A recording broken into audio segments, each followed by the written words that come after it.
Nails done, hair done, That's right. everything. You're fancy. JR is fancy. Jesus is fancy. They're too fancy to vote. That's right. We were talking about that ad in Nevada getting Latinos not to vote, it's so cynical. It's such an obvious play for Sharon Angle, but you can't tell Latinos to vote for Sharon Angle. Mm-hmm. She hates them. It's so cynical you would never say it to Jews, because. The idea that you could say it to Latinos and it would work is what makes me. I was trying to figure out what makes me angriest about it. Right. But is any Latino who sees this ad, I would think, is going to be like, oh, now I'm voting. I was thinking about not voting. I hope so. But no one's going to respond to that ad. It is so condescending. It's brutal. And again, Univision is not running it, but I hate how condescending it is. And the reason why you can't run an ad in Nevada and say, you should vote for Sharon Angle. Mm-hmm. Even if you said Democrats have done nothing for immigration reform, it was killed by Republicans, right? Right. Democrats promised it, and then we killed it. They didn't deliver. It's so mind-numbingly dumb. Is because you can't possibly make an argument to support Sharon Angle if you're a Republican. You can't say that to Latinos. And here's why. This is Sharon Angle. Talking to a student Latino group or a young Latino group, and she has a very thoughtful observation about them. Oh, God, I can't wait. So that's what we want, is a secure and sovereign nation. And, I don't know that all of you are Latino. Some of you look a little more Asian to me. I don't know that. What we know about ourselves is that we are a melting pot. So there you go. In case you missed that, we want a secure and sovereign nation. Obviously, she's talking about the U.S. and why they need to not let anybody in. And then she's like, I don't even know how many of you are Latino. You look kind of Asian. But what was the point of that statement? Why did she have to add that to whatever her argument was? Because she's so stupid. That's they're obvious. so dumb, and so many of these, and now there's a rash of pieces being written about how the intellectual elite are underestimating the Tea Party. And as a political force, maybe we have been. But the notion that the Tea Party representatives are smart people is absurd. It's so obvious that Christine O'Donnell and Sharon Angle and Joe Miller, they don't read stuff. Mm-hmm. They're not interested in the world around them. I'm not underestimating the Tea Party, and I'm not underestimating or devaluing people who think, my God, government's out of control, we need to pare it back absurdly. And I'm not, even Rand Paul is like, we got to have a flat tax and that's it. That's an intellectual argument. Right. And even Rand Paul's Civil Rights Act nonsense was an intellectual argument. It's wrong, and it's enough reason to go, I am not voting for this guy. In a billion years, he has no business near the U.S. government, let alone the United States Senate. But I get the feeling Rand Paul has read stuff in his life. I don't agree with him on anything, and I think it's dangerous, and I think it's reactionary, and I think he's extreme. But Sharon Angle, man, they're not. Who says that? Right. By the way, there could have been Asians there. Right. Some of you look a little Asian. I can't believe she said that. Yeah, because there were probably Chinese people there who came out and listened to her, but they do look a little Asian, those Chinese. And God forbid she said it about Latinos. Did you hear the classroom after she made that comment? Yeah. They're all like, what the hell? What did we just hear? Oh, my God, Sharon Angle. By the way, JR, slide out of the way. Let me see Jesus for a quick second.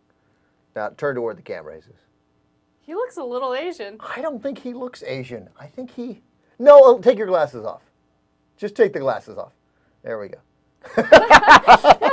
You look a little Asian. A little. Mostly Latino, but a little bit Asian. All right, anyway, that's fun stuff. And the don't vote ad, man, I'm never going to. Latinos for reform. Yeah, because the way you get reform is by not voting. Sit on your ass. It's so cynical. I can't imagine that it works. All right, on to far less important, but perhaps more amusing things. I don't think you can top Sharon Angle for amusement today. Really? I don't know. Did some of you look a little Asian? It's pretty good stuff. It is good stuff. All right, what do we got? All right, I want to start with Steven Slater. For those of you who don't remember, Steven Slater was the JetBlue flight attendant. Folk hero. Yeah, he is a folk hero who quit his job, grabbed a couple beers, then slid down an emergency exit chute after he had a quarrel with one of the... Well, he said something like, go fuck yourself, right? Something to that. He did say go fuck yourself on the... intercom. the intercom. Yeah. So there he is. There's Steven Slater. Well, I didn't know this, but because of what he did, he was facing 7 years in prison, right? So he actually went to court. You can't open the door to a plane early and get out and slide down the chute. Like, it's a serious crime. How is that? Okay, let's stop for a second. I understand that you cannot do that, okay? It's inappropriate. However, how does that warrant 7 years in Well, jail? I don't know exactly, but he was facing 2 criminal counts that were probably interfering with a flight that involved... He was facing 2 counts of criminal mischief. Right. Well, and the criminal mischief, they're expanded. It's not just general criminal mischief. I'm sure one of those charges were interfering with a flight. And that obviously could be serious because who knows what it is. They charged him with that, even though it would probably be a tough standard for him to meet that. But obviously, they weren't really looking to send him to prison for 7 years. They were not looking to send him to prison. In fact, he... And also those lines about faces up to 7 years, that's always like the maximum for whatever you do. I mean, Right. Look, I think him serving 1 year in prison is superfluous. That's crazy. Well- I know that he shouldn't have done that, okay? And look, people are going to make the argument that other people on the flight could have gotten hurt, yada, yada, yada. I'm not buying that, okay? He shouldn't have done it. It wasn't appropriate. There are mature ways to handle situations. But even given that, there's no way he deserves any prison Well, first of all, the time at prosecutors didn't think so either. Obviously, they Right. did cut him a deal. The problem is the way the laws are written. You can't just charge him with, we're going to make up a law of just overreacting and acting like a douche, right? Yeah. Like they have only a couple things, and you can't mess around on a flight. And those are what the laws represent. Right. And here it seems like the prosecutors actually handled this fairly well. What'd they give him? They did. They are allowing him to check into a mental health program for 1 year, so he needs to make visits to some sort of counselor. A Queen's mental health program. Right. And he pled guilty to the 2 criminal counts of mischief, so... Yeah, so he faced up to it, and he's Yeah. got a big fine. He does have a big... No. Oh, yeah, his fine is massive. It's $10,000. It's a lot. I mean, he was a flight attendant. Yeah. Although he can probably sell his story to some extent. I hope he does. Although I don't know how good that story would be. It's like But hold on. a 2-minute story. Can we stop for one Really, second? we could have 90 minutes, 98-minute movie leading up to him. Go fuck yourself. I'm leaving. He jumps out of the plane. They're like, it's a great story. I like short movies, so I'm Yeah. in favor of that. But he... What was I going to say? I mean, do you think he really needs mental treatment? I don't know. For a year? I don't know. He got out of prison. He's not going to prison. He's not going to prison, but mental treatment, really? Well, he flipped out. It's a crazy thing to do. Like, I thought it was great that he's a folk hero, and they loved that what people loved was his sort of, he was breaking, as they talked about on the Live 30 Rock. He broke the wall. It's not an acting wall. It's not a performing wall. But it's this wall of, when the flight attendants say, we hope you enjoyed the flight, and when your travel plans call for, when your plans call for air travel again, don't hesitate to call JetBlue, which I always love. They don't really say that anymore, but I always love because it suggests that people would be like, well, we got to fly back across the country again. Should we call JetBlue? I don't want to impose again. Like, don't hesitate to call. I don't know. I don't want to be rude to Delta. They already flew us once. Right. Right. I don't, let's try someone else. But, everything feels formulaic. Right. Like, even when they say, you got to turn this off, it doesn't feel like a real rule. It feels like they're just reading stuff. And you literally see them sometimes reading stuff. So here's this, he broke through. All of a sudden you hear something different on the intercom and a moment of humanity, of a guy's frustration. He didn't hit anybody. Right. So he becomes this folk hero. But I thought, and I think others thought, a crazy person does that. A guy who actually isn't, like, you can't open the door to the plane when it's not at the gate. Like, it's a pretty basic rule, especially since 9/11. Like, we don't mess around. We follow the rules on a flight. Right. So, I have no idea whether he needs it. He did say something very mature outside court. He did. He said, at the end of the day, I'm a grown adult and must accept responsibility for my actions. So he's owning up to it. He is being extremely mature about it. And, I stand by him. I stand by Slater. All right. Because he did something that all of us fantasize about doing, but we don't have the balls to do it. Yeah, but he works for the airline. Right. It's a little, I don't know, it makes it a little weirder. Right. But that said, look, no one got hurt. He got punished. He didn't go to jail. The whole thing seems right, and I suspect we're not going to hear from him again. We probably won't, except for that short movie. But I wouldn't be surprised if he does something else crazy later. Like, just, and I'm telling you, I got my eye on that guy. All right, let's move on. We have a cruiserweight boxer. His name is Tanil Goico, who claims that a woman named Devin James, she's a porn star, approached him and asked him to impersonate Tiger Woods in a porn tape so she can then sell it as a sex tape that she had with Tiger Woods. Yeah. And she actually did sell it, according to this report. She sold the tape for $350,000, and it's supposed to be released on November 15th. And she's pretending as though this gentleman is Tiger Woods in the video. Yeah, I don't believe that they've paid her yet. I can't believe somebody paid $350,000, and I haven't seen the tape that it really looked like. First of all, he looks nothing like Tiger Woods. He looks like a girl, God, she looks like a porn star. Oh, hello. That's a good picture. But this woman is so shisty. She's so shisty. Okay? Yeah, because she made $350,000. She paid a guy to have sex with her, a guy that somewhat looks like Tiger Woods. This guy claims. Well, let's not get on the paid a guy to have sex with her. She's a porn star. I Right. mean, that's like you finding some stories on the internet. I mean, that's what she does. That's a day at work. Right. Yeah. But she even had, according to this guy, okay, she allegedly had him use body paint to get his skin color to look just like Tiger Woods. What he wore. My favorite part of the story is they put him in a Tiger Woods outfit. The pinstripe shirt, a Nike hat in the sex tape, a sweater vest, and then he put the makeup on so it looked like Tiger Woods. Right. Yeah. And he claims that he didn't know. By the way, that guy Tiger Woods, he looks a little Asian. I don't know if you're a black guy. You look a little Asian. Right. And then they called him Tiger throughout the porn. Right, she called him Tiger throughout the porn. Now, he claims that he didn't know that she was doing this. That's also, like, he realized what happened when he saw the video online. What, you're in a Tiger Woods outfit and she's calling you Tiger, and you don't get what's... Although maybe he thought that it was like, we saw the picture of her wearing the cop outfit. Maybe he thought it was just harmless role-playing. Right, it was role-playing, and he's like pretending to be Tiger Woods, but obviously he isn't, and then she turns around and markets it as if she had sex with Tiger Woods, and he was like, hold on, what are you talking about? Right, exactly. I want to read you his quote. He said, "I was in it to make a couple bucks and have sex with a pretty lady." I love this guy. I was just looking to have sex with a pretty lady. I just thought I was fulfilling this woman's fantasy of having sex with Tiger Woods, as she had said she wanted. I wanted to make some money. He does look like Tiger Woods. That's pretty good. It's impressive. I wanted to make some money, not ruin someone's life. I thought the tape was going to be for them personally, because Devin James approached him with her boyfriend. Right, her husband. Her husband, yeah. And said... How'd you like to be that guy? I don't think that marriage is working. Like, maybe it is, but that's a tough road to go.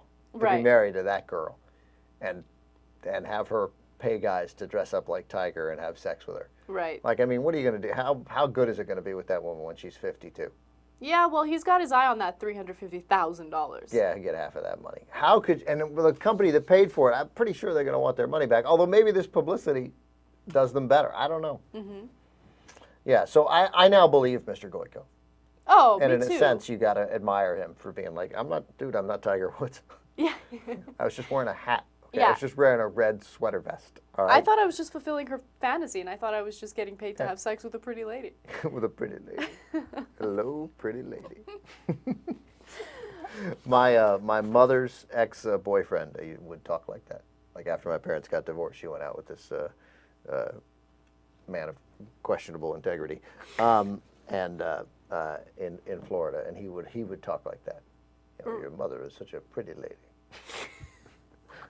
I know, it was crazy. What was your response to that? He once told me while my mom was washing the dishes, doesn't your mother have a nice bottom? No. Yeah, swear on my soul. Look at JR, man. That is so wrong on so many different levels. And what was your response to that? I was like, Bob, man, I don't know. I'm not sure this is how we are. He was so goofy and stupid that it didn't really bother me. In that same conversation, he said, but your mother is... I think she's put on a little weight. I'm going to go tell her that she's put on a little weight. And I was like, Bob. I tell you what, let's finish dinner, and you won't say that. Like, let's play it that way. That's the best way to play. And then he came up, she was doing the dishes, he came up behind her. He was like, And I was like, what is going on? And man, she was like, bah! I know, you just jumped right there because that's my mom. She's like, Bob, go back to the table. Do not touch me that way. And she was she was over him anyway. And then, but I mean, she would never have let that happen in front of her kids, or I suspect anywhere else. And he turned out to be Earth's biggest cretin. I would argue that it was already pretty obvious. And by the way, I was not like hating on my mom's new boyfriend, like just because. Like I was so happy when they met. Mm-hmm. Like, oh, she has somebody. This is going to be it. She can share a life. And then I met him, and I hated him, and I was like, who cares? I'm not dating him. Right. But then as it went on, you're like, this guy's got issues. This guy's got issues bigger than me not liking him. Wow. Yeah. Bob! Your mother's put on a little weight. I'm going to go tell her. Whoa! Yeah, that's Hold a on there. terrible idea. Yeah. He claimed to have been in Mensa, which may be true. I mean, and he said, would you like to know what my IQ was? You know, would you like to know how well I did on the test, he asked. And I was like, I was with my brother there too in Florida, and I was like, no, man, I don't know how you did on the test. And he goes like this. To which my brother says, God bless him, you took the test outside? Somehow I thought was one of life's all-time great lines. God, this guy was a jerk. I can't even believe, what did my mother see in this guy? Would you like to know how I did the test? No, man, I don't care how you did on the Mensa test. Good for you, right? I don't care because you can't be that smart because you're going to tell my mother that she's put on some weight in front of her kids. Right. By the way, my mother's weight has fluctuated, my hunch is, 3 pounds in her entire life. Yeah, that's what I was She's going a to say. little woman. That's what I was going to say. You don't tell a woman when she's gained a little weight. Yeah, let alone. If it's a lot of weight and you're concerned about her health, then you probably don't need to bring it up in that context. Though. Right. You'd be like, I'm worried about your health. You're gigantic. Don't say gigantic, but you know, there's. Right. I'm concerned about your health. You're huge. Okay, better. But yeah, if a woman's gained a little weight, like just calm down. You cannot tell her that. What a tool. God. Would you like to know how I did on the Mensa test? One more Bob story. I'm sorry because I started very quickly. Okay. We're eating dinner. I remember the dinner exactly. We're having steak, we're having a salad, and we're having fresh corn. Right? It's That sounds delicious. It's a delicious meal prepared by my heavy mother. And we're having this meal, and Bob, in case you can't tell, Bob occasionally had a drink. So we're having the meal, and Bob gets up. I swear to God, I've had 3 bites of my steak, the whole ear of corn, most of the salad's probably gone. We're in the middle of dinner. You couldn't be, if dinner takes 37 minutes, we're in minute 17, right? He gets up, goes into the kitchen, comes back with 2 bananas in hand, and says, would anybody like a banana? Like, no, man, you know what? I'm having steak and corn right now. I'm going to pass on the banana, freak. But I'm sure you did great on the Mensa test. I swear that I'm not making up one part of that story. Would anybody like a banana? Oh my. Went out with a girl named Jenny at the time. We were like, what is happening? No, we're good, man. We got enough potassium earlier in the day. All right, sorry, go on. All right, we should take a break. All right. When we come back, we have more Facebook privacy controversy. All right. Your mama smokes crack. She got a burning yearning and there's no turning back. Her knuckles back down Like to the ground when she walks. banana? Your mother's gained a little weight. I'm going to go tell her. Yeah, JR, get her on the phone. Tell her to ease up on the cheeseburgers. All right, Facebook. All right. So the co-chairman of the House Bipartisan Privacy Commission are investigating claims that Facebook is violating our privacy. All right. And the latest claim has to do with the fact that Facebook somehow leaks our private information to advertisers, so advertisers know what type of things we're interested in, and we get more targeted ads. Right. Well, that's what it's happened this time. It hadn't been ongoing. Right. It hadn't been ongoing, but let me just clarify one thing. This is something that you see all the time. Like if there are certain things that you're browsing for on the web, once in a while you'll notice, oh, I'm checking my email on Yahoo, and on the side there's an ad that seems like it's targeted right for me. Like for instance, I'll go on express.com to look at their clothing, right? And then I'll try to log on to my Yahoo email, and all of a sudden I see a million ads for Express on my Yahoo email. Yeah, I mean, it is genius. It is genius, and, you know, let me tell you what they do.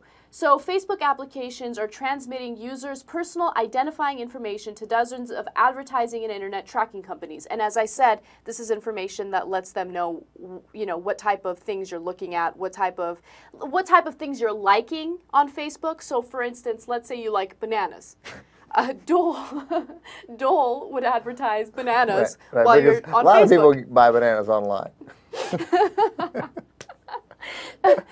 I would like to order 40 Chiquita bananas. Really the only bananas I like to eat.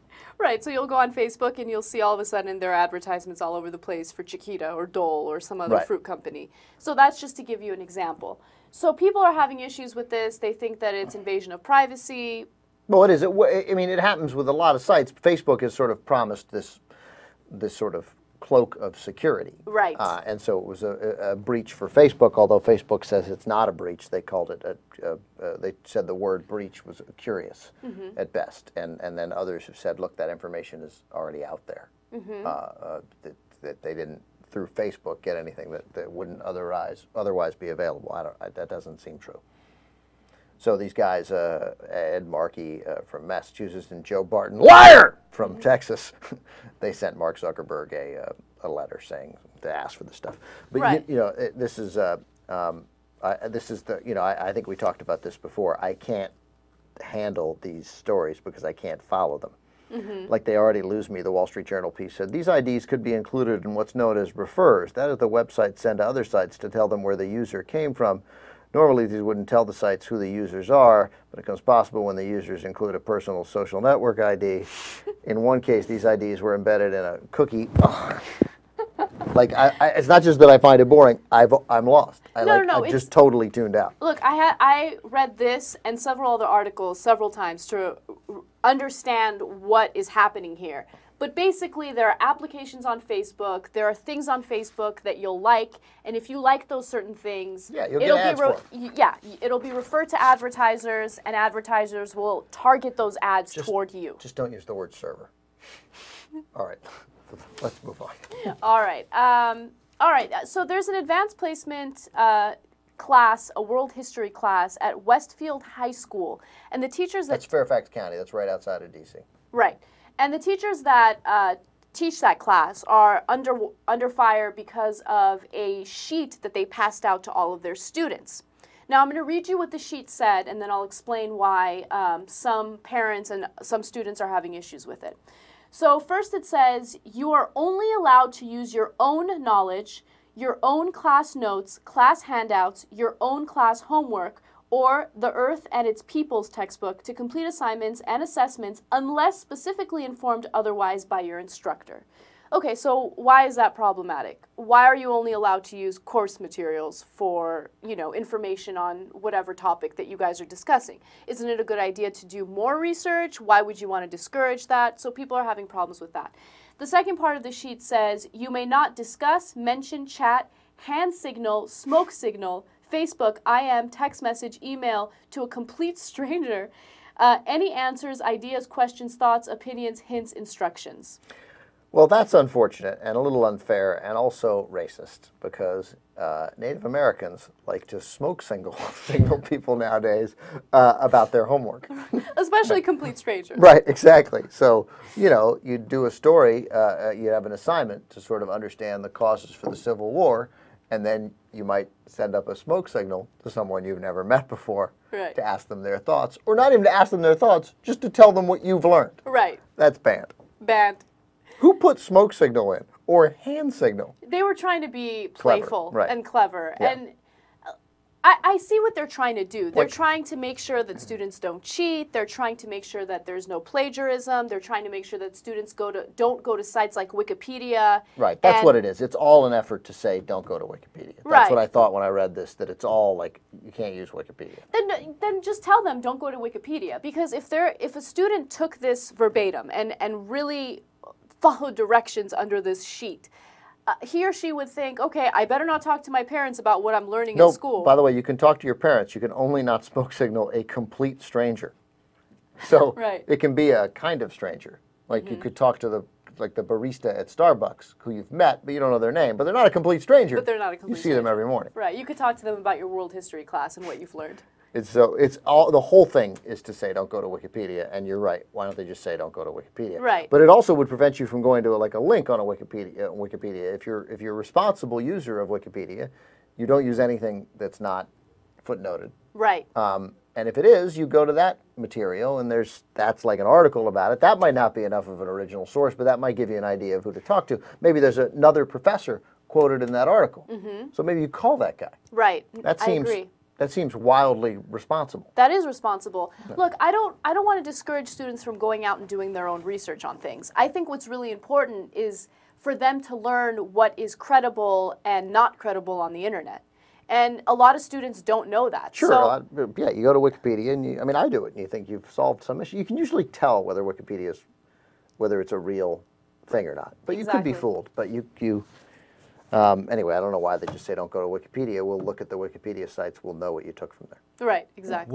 What age group is it? What grade are these high These are schools? high They're sophomores. sophomores. They're sophomores in high school. And they're smarties. They're in AP history. I was in AP classes too. We didn't go out and start Don't joke looking around for. about stuff like that. You demean the other AP students. They were just jealous of me because I was on top of the class.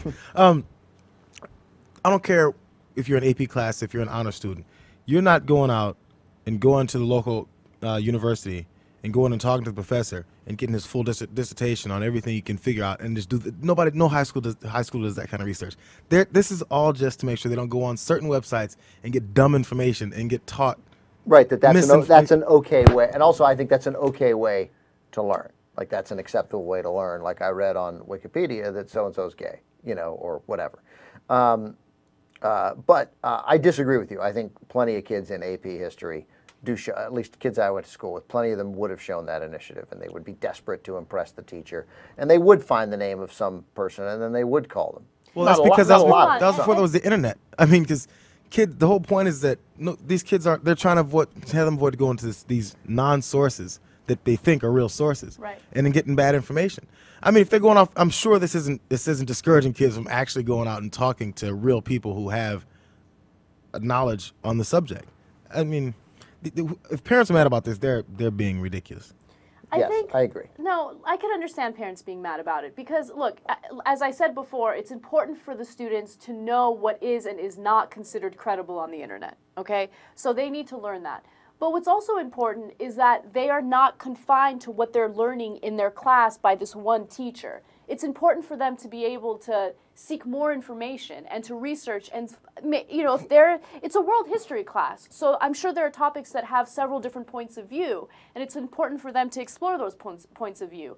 And it's difficult to do that when you have one textbook that you're allowed to get information from. Yeah, they don't want people going to Fox, though. I mean, I suspect that's what it is, too, like that there are too many, and the textbook should teach the alternate points of view. So I don't know. I think it's much ado about nothing. But what ought to be taught occurs to me, and I'm sure not so much ought to be taught because I wouldn't presume to tell teachers that I know better. But I suspect it's a real challenge. The internet is probably a real challenge. Wikipedia is probably a huge challenge for liberal arts teachers. It's a huge challenge for university That's professors. what I mean. For anybody, Yeah. I mean, other than like math. But as soon as you start teaching about anything having to do with an idea, so they got to have courses on like how to deal with that. Right, Like yes, agreed. And and they probably do. But that's like a whole course by itself. What's nonsense? On the internet. What's crap on the internet, and what you can actually use it for? Right. Because kids are idiots, and Wikipedia is such a shortcut. Yeah, and then who has time to teach a class about how to do something on the internet when you're trying to teach them about Well, I'm the saying subject a matter school already? should have somebody who maybe one of their classes is that, and you make every kid. Okay, take I it. can see that. That's all I'm just saying. yeah. Okay, I don't think these teachers have the No, should have the not in that responsibility class. of doing that at the same no, time. that they're alternately. be- yeah, like it it's should just be in a the serious curriculum. issue, right? Here's Yeah. what here's what's crap, and here's how we can't tell you everything because stuff changes. Mm-hmm. There are some things you should do. That's all. Right. All right, let's move on to the next story. So back in 2003, a Seattle firefighter was awarded $13 million for an injury he acquired at the workplace. He apparently fell 15 feet. I don't know what those things are called, but you know how the firefighters have the pole and then they have... That's called the fire pole. Okay, the fire pole. He fell near the I fire. don't know what those things are called. Well, that's a circle. No.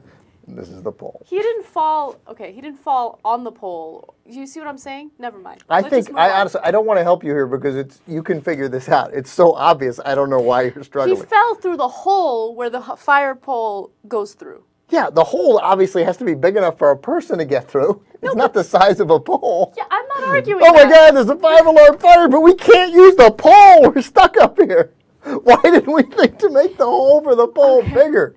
You guys are misunderstanding me. There But was- let's move on. There was nothing to understand. All right, so he fell from the fire pole. Yeah, All right. what they said, 15-3 through an opening near the fire pole in the Okay, middle of the night. that's the way I wanted to word it, Right. but I was tongue-tied, and let's all calm down. Okay. All right, we're going to calm down. All right, so he fell through the hole, the opening in the fire pole, and Whatever you call that. the story's done. No. Okay, he was awarded $13 million because of the injuries that he acquired. Right. Now, all of a sudden, there was an investigation done by the state of the state, and the state found out that he wasn't. Can you do the story, because I'm so tongue-tied for some reason. I'm sorry. He Okay. fell through the hole. He got $13 million, and then because he said he was permanently disabled. Yes, he said he was permanently disabled, and then investigators found that he wasn't disabled at all. Right. In fact, they have video of him doing what you see now, dancing, Right. having a good time. By the way, that guy looks disabled to me. By the way, part of it was a brain injury, so he's playing horseshoes and dancing. So they're like, how could this guy get $13 million? Oh, he's chopping wood. Right. Right. You know, I first of all, that means they're taping him. It's creepy. Look, man, the jury decided. I don't buy this. Like, so what? This was when was the accident? The accident happened back in 2003, and this new evidence came out in 2009. So the judge is saying, look, the new evidence came out too late. You know, you guys should have done a full investigation during the case in the first time. Since you guys didn't, too bad. Yeah, This guy he gets to lost. keep Now the that after he gets to keep the money, and you know, we're always like looking for evidence. Like, I don't know, he could, you know, you can play horseshoes, or that wasn't really dancing. Mm-hmm. I mean, he wasn't like at a club. Right. You know, and he could be in constant pain. If I was in constant pain, I might play horseshoes once too, or 10 times, or I might chop wood. It doesn't mean he's not in pain. We don't know, and this is not enough information. And if I were the judge, once the case, I would have used, if they had that evidence before the case, that could be part of the trial, Right. and it might influence the jury's decision. But I mean, what are you going to do? Get the money? Yeah. I agree that this is not sufficient evidence because, as you mentioned, part of the injuries were his brain injuries. And we don't know how mentally disabled he is. Like, okay, yeah, he was Picture of him dancing. Yeah. By the way, 'cause you know what's interesting? This is how significant the brain injury is. There was no wood there. He was just swinging the axe wildly. He thought there was wood there. It was imaginary. You're kidding, right? No, I am, but we don't know. We have no Right, idea. right. The dancing seemed like a guy who had issues. Like, that guy's worse than I am. But anyway, it's a sad story. He fell through and then he fell on his, and then his hurt. You know what I'm saying? All right, let's take a break. We'll come right back. I heard you got the fever for the flavor. I heard you got the fever for the flavor. Somebody said you had it going on. I heard you got the fever for the flavor. I heard you got the All right, fever we're for back. the flavor. I heard you got the fever for the A couple of good stories here. This 11-year-old and proof that childhood is dead. That's the headline of the story. That is a headline of the story. Before we do that, though, I just want to remind you guys, in like 13 minutes, Cenk is going to be on MSNBC filling in for Keith Olbermann. So as soon as this is over, tune into MSNBC. Yeah. You want to watch him kick ass. You know he's going to do it. That's your post-game show, MSNBC. Yeah. All right. Let's move on. So there was an 11-year-old girl who was on a show hosted by some guy named Nate Berkus. Nate. Do you know who he is? No, Okay. or at least I don't recall off the top of my head, although the name is suddenly very familiar. What did I call him right now? Nat. Nate. I'm sorry about Yeah. that. Nate Berkus. So she's on the Nate Berkus show, and she is an 11-year-old fashion designer. So we have video of her, and then I want to discuss why she's relevant to today's show. She's an 11-year-old fashion designer. Okay. Today. Hi, Cecilia. Hi. Welcome. Thank you. So, You got a look going on. This is one of your creations. Yes. All right. You were actually cutting up clothes when you were 5, and I heard that you actually took a dress of your sister's Yes. that you were jealous of, and you cut it up underneath the dining room table. And so I cut it up, and I tied it with ponytail holders in the back to Okay. make it fit me. Okay. And at that moment, I was just like, why am I tying ponytail holders? Why don't I have a sewing machine to actually be able to zip it up and make it fit me properly? At 6 years old. Yes. Okay. And so then I asked for a sewing machine for my 6th birthday, and then I got it. And then ever since, I never stopped sewing. All right. Well, personal style can be a huge inspiration for how you design your home. So that's Nate Burgess, by the way. He's an Oprah guest, and he's an interior designer, and I feel like he's been on TV, and that's why I know who he is, or girls who know who he is, because he's like charming.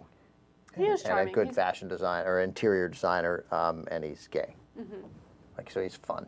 He is fun. I like him. I think I might watch a show from On him. the other hand, Cecilia Cassini. Right. Oy. Look, I feel bad because she's an 11-year-old. So, in my opinion, she's probably seen fashion designers and the way they act and the way they talk. So she's Yeah. kind of mimicking them, But she's not mimicking fashion designers. She's mimicking like like you know, Beverly Hills Housewives. Right. She's mimicking like Alicia Silverstone in You're not going to help me out. Ah, Clueless. Clueless. Thank you. There's a lot of So I tried to find a sewing machine that was just right for me. It's unbearable. No, it is. It is. The way she's speaking and her gestures. And a hat. No, she designed that hat, and I'm proud of her. Look, I'm proud of her No, for being she's an 11 years 11-year-old. old. It's a grown-up hat. She should be wearing 11. Don't ever wear a hat improperly around Ben Mankiewicz. No, she's a girl. She can wear the hat improperly. But I was in Starbucks yesterday, and there's a kid. He was like so thoughtful and sweet, and everything was fine about this kid. He's 11 because he mentioned it. He was behind me talking to some older friends, and he had a Yankee hat on, like a green Yankee hat, which I hate to begin with, and it's a little crooked on his head, and it's, of course, they didn't break in the bill at all, which an art totally lost. And again, what's with the price tag? Like, Right. why is that an acceptable thing to do on your hat? Like, why don't we just keep the price tags on for everything and leave them hanging out? We just won't take them off. Then, by the way, we can return them later. Right. Yeah, I mean, what? I don't know what that is. I think. I mean, that's it keeps unacceptable. getting worse. Like, it's bad enough that your hat is like this, and then you're not going to crease it like everybody on the planet should do. You don't have to totally crease it like David Wells, but you got to crease it a little Right. because it looks clownish. So straighten it out, crease it, and then take the tag off. I don't need to know what size it is. Right. No, I agree about the tag. But when it comes to the way they wear their hat, just let them be. If they don't want to crease it, don't crease it. If you want to wear it to the side, wear it to the side. Okay, fine. If you want to wear it But upside down, wear then it fine. upside down. Never criticize what anyone is wearing. You don't either. Nothing. You can see a woman wearing a paper bag and maintaining it as fashion. Let her wear it. It's no big deal. I'm very open-minded when it comes to fashion. If you've never criticized what somebody else is wearing. I'm sure I have, but sure I have. but I'm sure that criticism came from someone dressed scantily clad, and then they go off. What's wrong and with they, that? And then no, there's nothing wrong with that. But usually, when people are dressed scantily clad, then they're going around pointing fingers and judging others for being whorish. I'm trying to help people out. You look like a douchebag. You look like a dirtbag and a douchebag and a moron. Grease your hat. First of all, put it over your eyes. That's the first step. That has to be done. You can't wear it sideways. You can't. It's a form of expression. No, it's not. It's a form of copying other people's expression. It's There literally are- not a form of expression. There are no limits to fashion. Yeah, there are. No. Of course there are. Just ask Cecilia Cassini. No, you can't put it over your head.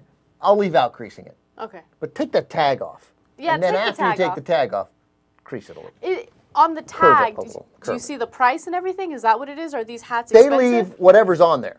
The size, the marketing, the brand, like it'll say, Lids or Twins Enterprises or whatever tags are on there. And if the price were on there, if it said $21.99, I'm sure they'd leave that on too. Because Right. God forbid you take anything off.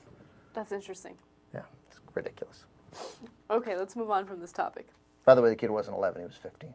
Oh, he was 15. Yeah. What is that a picture of? That's the great picture of the clown at a sporting event with his hat on backwards and then using his hand to protect the sun.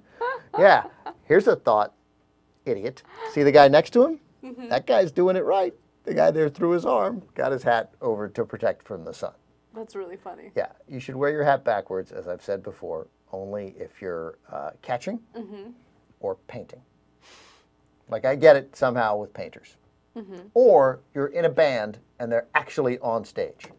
That matters? Yeah, you can't walk around afterwards. All the guys in a band can do whatever they want, apparently, because they just are cool. But basically, turn it around when you're off stage. But on stage to help you play, and then you're performing and you can do whatever you want, except turn it sideways. Ladies and gentlemen, hat etiquette brought to you by Men. How many times have I done hat etiquette on the show? 10? It's so obvious. I'm just trying to help people out. All right, real quick, I want to do this story. Hamilton Nolan from Gawker asked people that used to work at Walmart to write in and share their horror stories. So I found some of them that were fascinating, so I want to share them with you now. Let me start with the first one. And by the way, this is a tip for all of you that do shop at Walmart. Sometimes the rollback products were outright lies.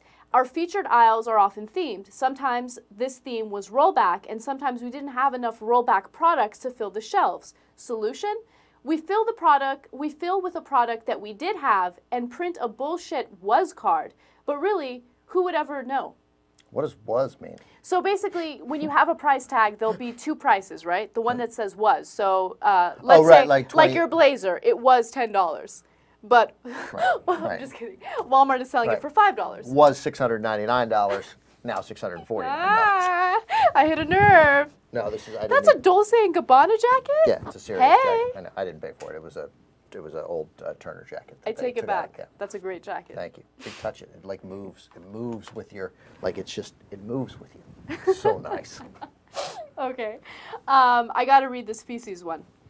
Another ex-Walmart employee writes in, and he says, the issue of feces is an ever-present problem at the Walmart stores. Even at the relatively upscale location where I worked at in Carlsbad, California, I once saw a woman stash a soiled diaper behind items on a store shelf.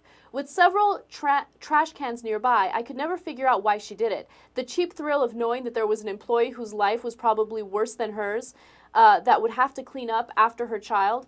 That for once in her miserable life, somebody else would have to dispose of her kid's crap. I will never know. Another time, a detached, distracted mother refused to walk her young son to the bathroom. After he finally soiled his pants, she became irate and humiliated him by forcing him to continue walking the store with her, even as he left a trail of smeared feces on the ground behind him. All right.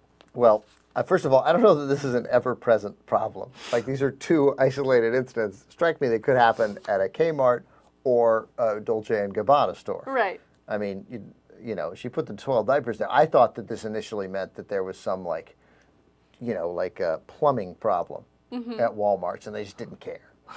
You know, like, whatever. What do you get? It was $21.99, now it's $17.99. You're getting a bargain price, right? And you may have to step through shit to get it. All right. All right, we got to go because Cenk's about to be on MSNBC. We want to make sure you guys have enough time to catch it. So tune in, MSNBC right now. Cenk is on in a few minutes, and we'll see you tomorrow with the regular schedule. Cenk will be back in to do TYT. See you tomorrow. Make my plans and you always in the job.